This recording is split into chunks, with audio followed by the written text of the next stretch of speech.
the people in East Africa. This morning, we would say the 28th, Korean time, there was a conference on how to improve and expand the teaching of Swahili as a foreign language. The people who spoke were scholars, ambassadors, and stakeholders of this language we call Swahili. So a language that began by being spoken on the coast of East Africa has now gotten to be a place, to be a language that is cherished and loved by many people. If you are not taking that to be a step forward, now consider that this language is taught in Russia. The Chinese, as I said, are teaching it and they're learning it so that they can actually, at some point, be able to make sure that it really becomes functional. But these are maybe, you can say, foreigners. We are now global citizens. Many of you, or most of you, were born in East Africa or other areas of the continent. You are now global citizens. When you come together, there's one thing that you come to terms with. We are talking about this language being an identity marker.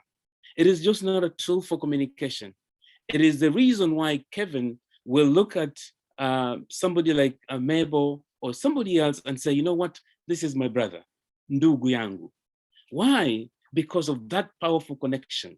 So the language is not just for communication. It has its economic advantages. It has its social advantages. It has its cultural advantages. But then it is the language that really will carry us forward. Among the many African languages taught in America, for example, Swahili has the largest number of students. It has the largest number of professors. So what does this do? It really promotes economy of those countries, but also promotes African culture that is an amalgamation of so many languages. You know, for example, in Tanzania, there are 126 languages, but we all look at Swahili as a national language that unifies these people. So if we go this direction, I think that is where we need to go and we will really gain. May I take a turn and now talk about what we can do to make this language actually be that global language that we are supposed to be supporting. If we want this language to be global, associations such as the one we have now, I'll take the example of the Swahili Cultural Institute. This is exactly what has to be done. Do remember that even in Kenya, President Kenyatta Jomo Kenyatta announced that Swahili would become a national language after a very long time. So it is the language of the common man, the person who sees the value in it. But you as a proponent and advocate of this language, you have to do your part. Do it because you love this language. Do it because you believe it can be like English. English, so many years ago, was such a small language, a humble language that had been marginalized by French and other languages. But look now, it has imposed itself. It is the language that is spoken widely. It's a global language. So the wording, the title of paper, which is the growth of Kiswahili globally and its impact in the US, is actually very correct.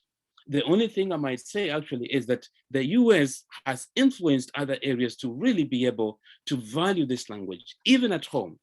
So we have such associations. We have CHAUKIDU, which I am the president of. Our goal is to bring all associations together so that we can promote Swahili. Swahili has a major role to play, not only to the Americans, but even to the heritage learners of these languages who come here and have to ask themselves, which language do we study? So in my view, I think the best way to really promote the language is not only to look at it as a language of teaching in schools, but to look at it as an identity mark, as I said, to really bring around things such as the cultural aspects. I enjoyed the cooking that was demonstrated here. Those are the things we like, okay? And when you look at I'm looking at some of my colleagues here. Zaya Bill Nanji, he has done a lot. And at Columbia is one of the universities that teach Swahili. And so there are so many institutions that are working hard.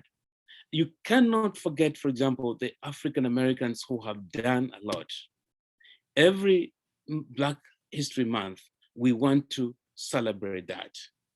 Maulana, a gentleman who loved Swahili so much, he was able to promote. The reason we see Kwanzaa is because of his ideals. He promoted Swahili, and because of that, people began to embrace Swahili. So in whatever we do, we must never forget the African American who, without fighting in the 1960s to demand languages that were African origin, we wouldn't be where we are. But together, we have worked together. I mean, we have tried to make sure that we push this fight for the language. We are not competing. What we must do is really to build our own, present it in a powerful way.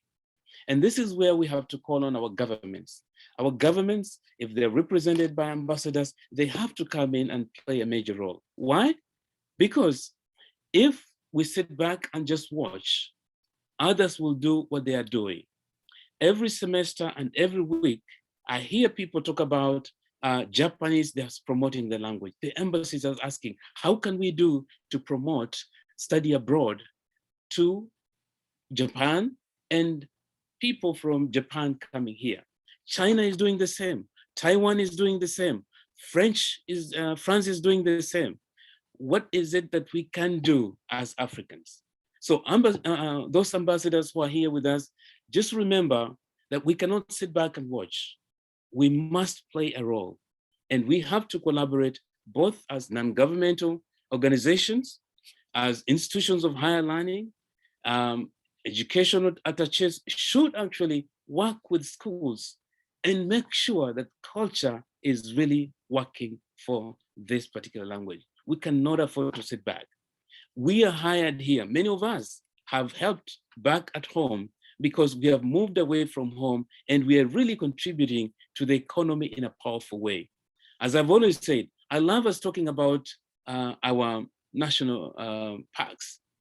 But hey, we have some resource that is so powerful. We can promote educational tourism, where students going to Africa are actually going to learn.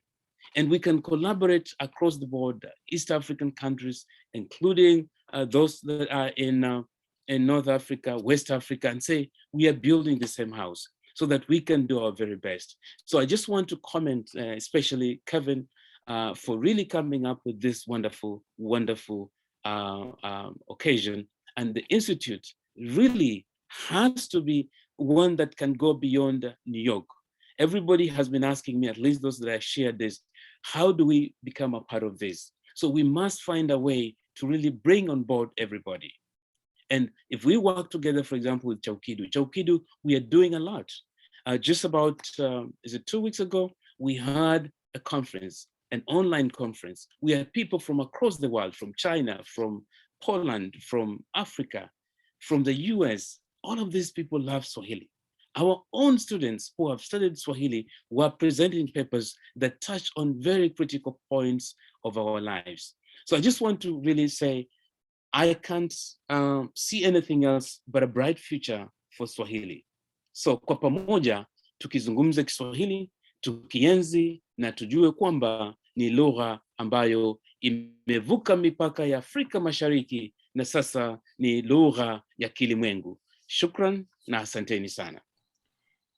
Na bila shaka shukran sana profesa wetu Leonard Muaka. Bila shaka hebu tumpatie profesa makofi, na kwa sababu sasa